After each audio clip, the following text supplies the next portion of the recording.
Louis. Imaginez que vous puissiez vous voir offrir une aptitude, par magie. Laquelle choisiriez-vous ? Moi, si les bonnes fées existaient, je leur réclamerais sans hésiter une confiance en moi totale et ad vitam. Alors oui, vous me direz, je pourrais choisir le don d'invisibilité ou une intelligence démesurée. Mais finalement, ces qualités-là n'auraient pas grand intérêt sans confiance en soi. À quoi bon être surpuissant si on ne croit pas en notre surpuissance ? Oui, vraiment, la confiance en soi, c'est ce que je souhaite à mes enfants et à tous ceux et celles que j'aime, plus que tout autre don. Mais comment se fabrique-t-elle, cette confiance ? Cet été, dans Émotion, nous souhaitions vous proposer une mini-série autour du désir. Parce qu'il est complexe, multiple et passionnant, parce qu'il est collectif et individuel, politique et puissant, le désir mérite qu'on l'examine dans toutes ses facettes. Dans ce deuxième épisode, la journaliste Adélie Pojman-Ponté s'intéresse au désir d'avoir confiance en soi. Je suis Brune Bottero, bienvenue dans Émotion.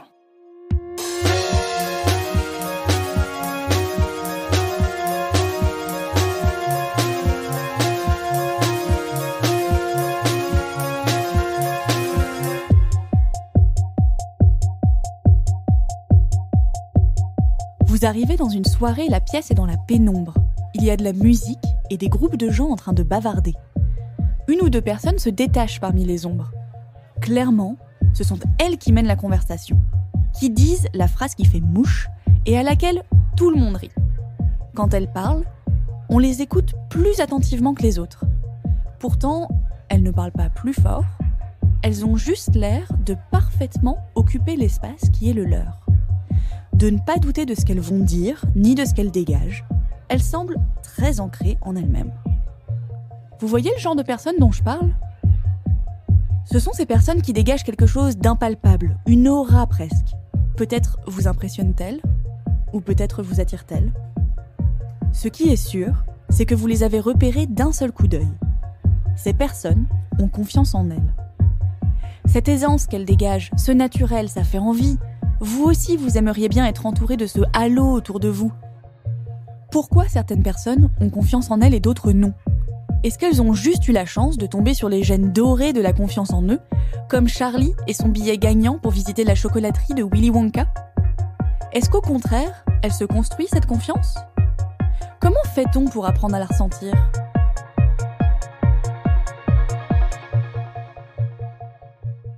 Oui, j'ai confiance en moi. Cet homme, c'est Bruno Muschio, aussi connu sous le nom de Navo. Si vous ne connaissez pas son nom, vous avez peut-être déjà ri devant les séries qu'il a coécrites et co-réalisées, comme Bref, sur Canal+, ou Serge le Mytho. C'est toujours bizarre à dire parce que c'est une affirmation qui souvent gêne les gens, en fait. Parce que les gens qui ont confiance en eux, on a tendance à penser qu'ils se la racontent ou qu'ils sont prétentieux, ce qui n'est pas forcément faux. Les deux sont possibles. T'es toujours sur un fil quand tu dois parler de ta propre confiance en toi, déjà parce qu'elle n'est pas absolue, mais elle est quand même grande, et que tu sais que ce sont des choses que les gens peuvent mal prendre. Donc je te réponds avec plaisir, mais je sais qu'il faut toujours faire attention sur ces sujets-là, quoi. Dans son entourage, sa confiance en lui est un fait établi. C'est son ami Navi qui nous en a parlé. Si les deux pseudos, Navi et Navo, sont similaires, c'est parce qu'à l'époque où ils les ont choisis, ils étaient ensemble. Et Navi, son ami depuis 18 ans, m'a tout de suite raconté une anecdote frappante sur Navo. Ça se déroule lors d'un dîner de famille chez les parents de Navi. À l'époque, Navi et Navo habitent ensemble, démarrent dans la vie professionnelle, et le soir, ils mangent des pâtes lyophilisées. Un jour, ma mère disait « Non mais Bruno, tes rêves d'écriture, etc. Enfin, c'est pas un vrai travail. » Et il lui a dit « Ah non mais t'inquiète pas Rosemary, moi je sais que je vais réussir. Peut-être qu'un jour je serai Alain Chabat. Et t'inquiète pas, à un moment connu et j'ai aucun doute là-dessus. » Et ça a été le cas. Le fait de recevoir une éducation positive et centrée sur l'affirmation de soi, tout ça, ça va constituer des bases sur lesquelles la confiance en soi peut se construire. C'est justement une éducation comme celle-là qu'a reçue Navo. C'est Navi qui m'a parlé de ça. Je pense vraiment qu'une bonne partie de la confiance en lui de Navo vient de sa maman.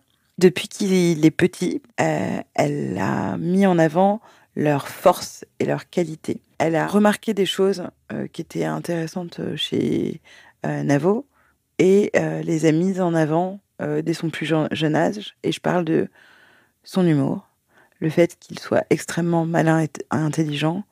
Et elle n'a eu de cesse de leur répéter « Tu vas y arriver ». C'est même pas « Tu peux y arriver ». C'est « Ah non, mais toi, c'est bon, t'es hyper malin, t'es hyper drôle. Je me fais aucun souci pour toi. Aucun. Tu vas y arriver ». Ça pourrait être vu comme une sorte de pression, de vas-y. Mais c'était tellement englobé dans toute une de valeurs d'éducation, t'es maître de ta vie. Si ça te convient pas, il y a aucun problème, tu peux changer. Je ne t'oblige en rien à faire, passer le bac, à faire des études, etc. Fais ce que tu as envie de faire, kiffe, s'il te plaît, kiffe. Sois toi, sois vrai. Vis ta vie, parce que voilà, tu vas pas vivre la vie d'un autre. Et moi, je suis là et je t'aime. Et je pense que vraiment, pour le coup, je suis présente, je suis là, mon amour est inconditionnel. Et vole, vas-y. Et au cas où, t'inquiète pas, je suis là, y a pas de problème. Et c'était hyper fort. Et cette confiance que Martine avait en son fils lui a permis de faire des choix qui peuvent paraître fous à la majorité des gens. Elle lui a transmis une confiance qui s'est transformée en liberté de faire ce dont il avait envie, ce qui lui procurait du plaisir et de le faire à sa manière, de suivre son intuition. Comme d'arrêter l'école à 16 ans. Pas parce qu'il avait de mauvaises notes, mais parce que le modèle de l'école, ça l'emmerdait. En fait, il y a un moment dans la vie où on te demande ce que tu veux faire et c'est vraiment le moment où tu n'en as aucune idée et on te dit tout se joue maintenant. Donc en seconde, on te dit c'est soit S, soit ES, soit L, soit STT, soit je sais pas quoi. Et c'est, en fait, c'est des espèces de cases qui m'allaient pas du tout. Et en fait, ma réaction, qui était une réaction, je pense, de quelqu'un qui a confiance en soi, c'était j'arrête. Alors, il n'y a rien qui me dit, j'arrête. De toute façon, je trouverai bien un truc, je veux bien réussir dans quelque chose. Il n'y a pas de raison. D'autres gens ont réussi avant moi, mais mes parents n'ont pas fait d'études. Donc, j'avais quand même un modèle de on peut être content et réussir sa vie sans faire d'études. Tu vas pas finir dans la rue.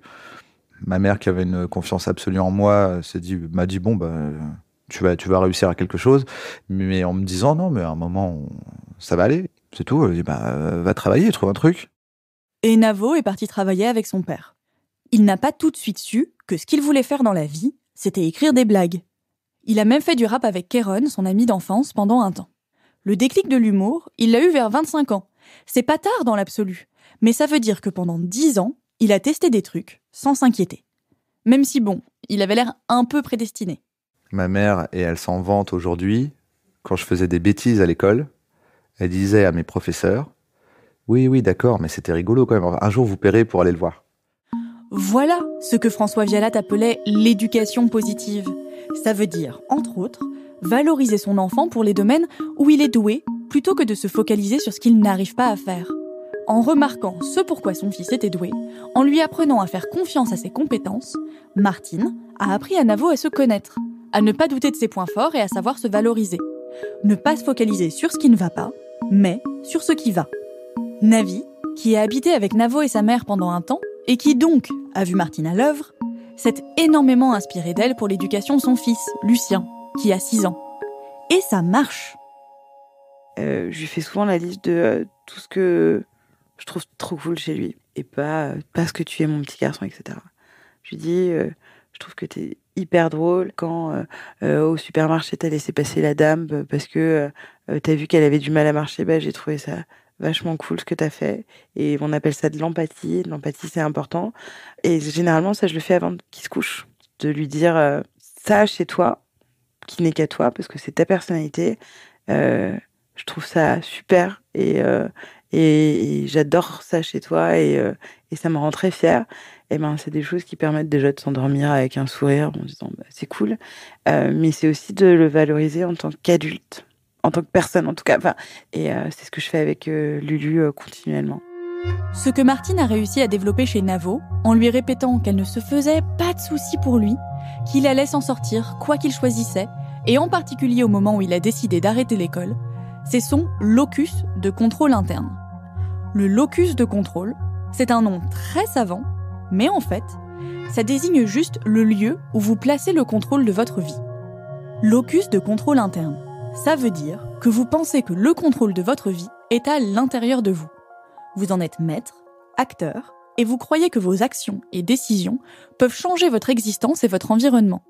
Si au contraire, vous avez un locus de contrôle externe, ça veut dire que vous pensez que ce qui vous arrive est hors de votre portée et de votre champ d'action, et que vous subissez les choses qui vous arrivent. On parle de locus de contrôle interne, c'est-à-dire que parce qu'il pense par lui-même, il va avoir tendance à croire que c'est lui-même qui peut modifier la vie qu'il mène. Donc avoir une meilleure confiance en soi. Se sentir autonome et responsable de sa vie va jouer un grand rôle dans la confiance en soi. Par exemple, le fait d'avoir un mauvais locus de contrôle, un locus de contrôle externe, c'est-à-dire croire que l'on dépend du monde extérieur, va nous amener à baisser les bras, à nous résigner, et c'est le dénominateur commun que l'on va retrouver chez les personnes qui souffrent de dépression. Donc à l'inverse, si vous avez un locus de contrôle interne, vous serez plus tenace parce que vous savez que vous pouvez agir face à l'adversité. Ce locus de contrôle interne, c'est encore quelque chose que Navi a vu se développer chez son fils Lucien. Depuis la rentrée, il est en CP. Pendant les premiers mois, il avait du mal à rester tranquille en cours. Il préférait chanter et danser pendant les heures de classe et surtout, il prenait du retard en lecture, ce qui inquiétait beaucoup Navi. Il m'a dit, mais je vais apprendre à lire rapidement. Enfin, t'inquiète pas, maman, y a pas de souci. Je suis intelligent. Moi, je suis super intelligent, donc je vais apprendre à lire. On a eu cette conversation et 3 semaines après, il lisait. On s'est dit, qu'est-ce que c'est que ce bazar ? Et en fait, pour lui, c'était je prends mon temps, mais on panique pas, j'ai confiance en moi. Ok, là, la maîtresse, tout le monde commence à... je vais apprendre à lire, oui, ok, d'accord. Détendez-vous, quoi, c'est pas... C'est ça que tu veux, c'est pour te rassurer. Louis aime. Bonjour, c'est Nina de Louis. Cette semaine, il fallait qu'on vous parle d'un projet qui nous tient très à cœur.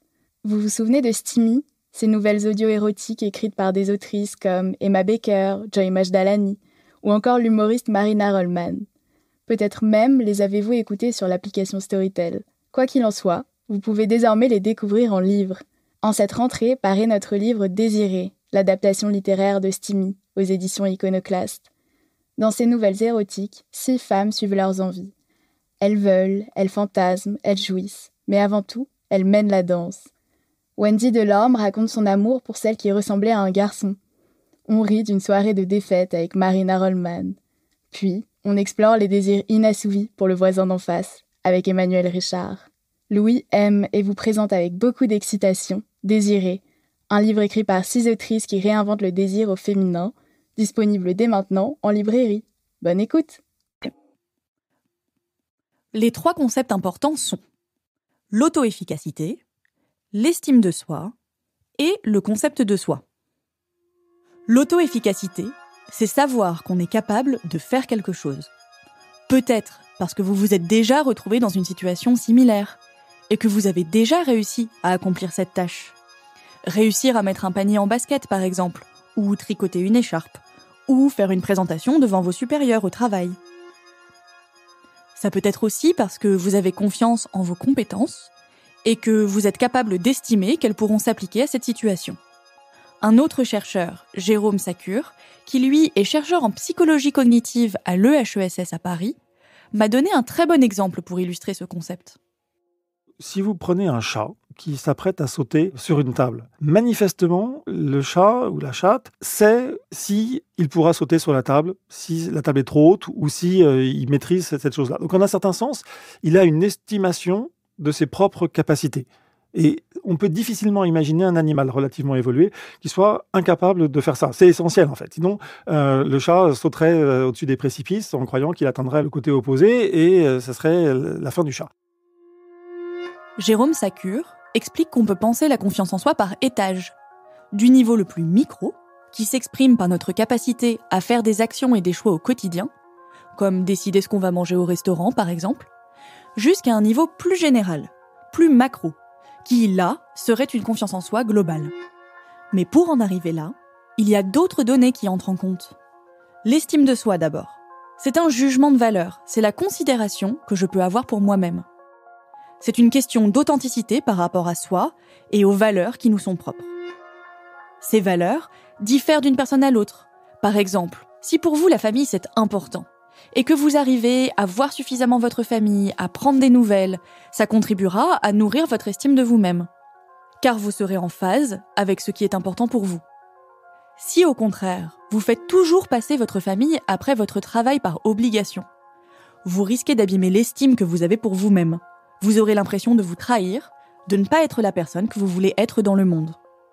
Le troisième concept psychologique qui intervient dans la confiance en soi, c'est le concept de soi.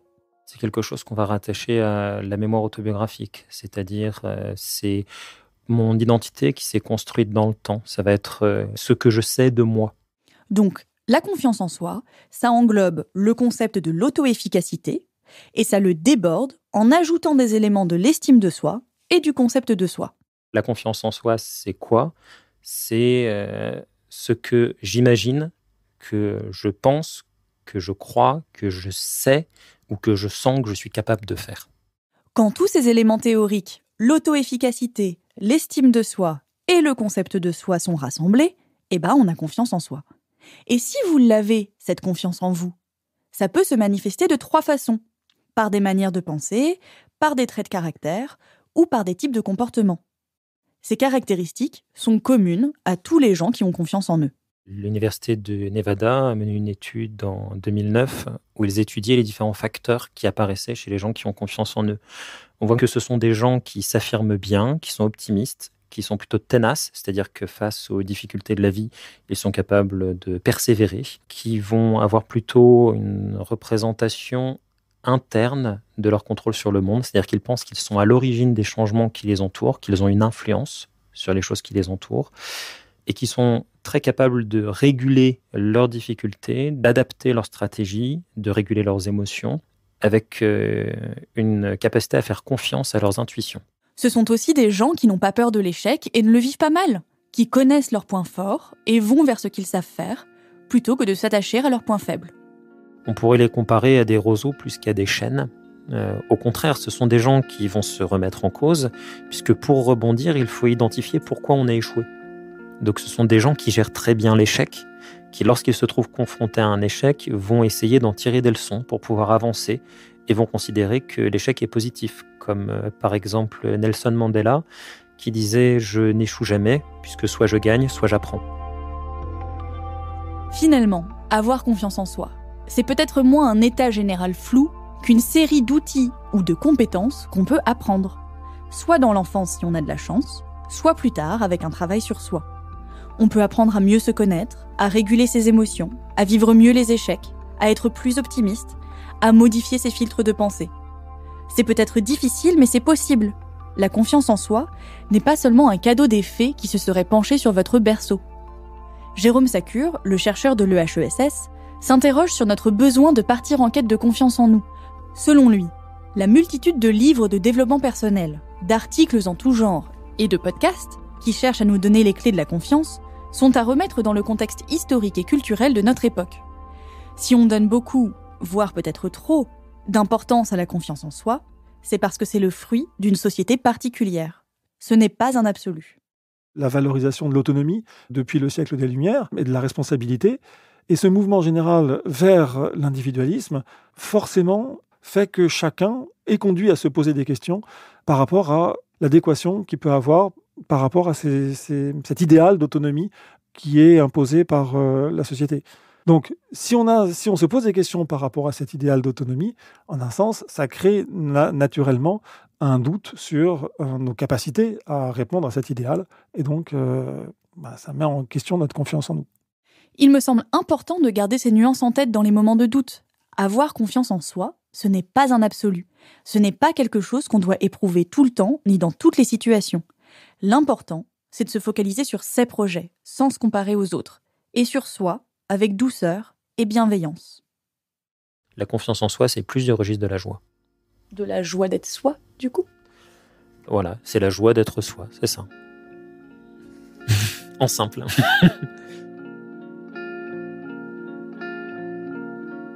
Le chêne un jour dit au roseau : le moindre vent qui d'aventure fait rider la face de l'eau vous oblige à baisser la tête. Cependant que mon front au Caucase pareil, non content d'arrêter les rayons du soleil, brave l'effort de la tempête. La nature envers vous me semble bien injuste. Votre compassion, lui répondit l'arbuste, part d'un bon naturel, mais quittez ce souci. Les vents me sont moins qu'à vous redoutables. Je plie et ne romps pas. Vous avez jusqu'ici, contre leurs coups épouvantables, résisté sans courber le dos, mais attendons la fin. Comme il disait ces mots, du bout de l'horizon accourt avec furie le plus terrible des enfants que le Nord eût porté jusque-là dans ses flancs. L'arbre tient bon, le roseau plie. Le vent redouble ses efforts et fait si bien qu'il déracine celui de qui la tête au ciel était voisine et dont les pieds touchaient à l'empire des morts.